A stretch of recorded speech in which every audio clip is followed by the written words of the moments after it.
السلام علیکم ورحمۃ اللہ وبرکاتہ۔ ہمارے چینل کو سبسکرائب کریں۔ راضی ہے یا ناراض، تو اس کا آسان طریقہ ہے، 3 چیزیں نوٹ کر لیں کہ اگر آپ پر اللہ راضی ہے تو آپ کے اندر نرمی، شفقت ہوگی، اخلاق والے ہوں گے۔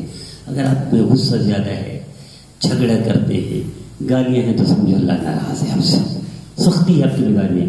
آج المیہ یہ ہے کہ مسلمان کسی بھی شعبے میں، دین کے شعبے میں جتنا آگے بڑھتا ہے سختی آتی جاتی ہے، سمجھ رہے اس سے کہیں نہ کہیں غلطی ہو رہی ہے، کہیں وہ غلط ہو رہا ہے، کہیں نہ کہیں اس سے خامیاں آ رہی ہیں۔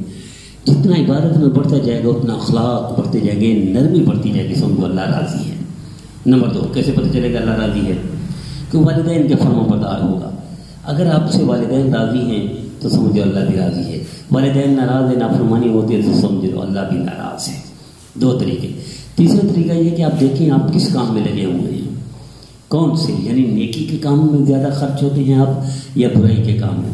گناہوں کے کام میں خرچ ہوتے ہیں تو سمجھو اللہ ناراض ہے، اور نیکی کے کام میں لگے ہوئے ہیں، کسی بھی دین کے شعبے میں زیادہ لگے ہوئے ہیں تو سمجھو اللہ راضی ہے۔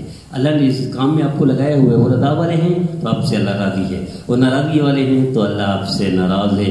یہ 3 طریقے ہیں، آسانی سے پتہ چل سکتا ہے آپ کو کہ اللہ آپ سے راضی ہے یا ناراض ہے۔ نمبر 1، نرمی اور اخلاق ہے تو اللہ آپ سے راضی ہے۔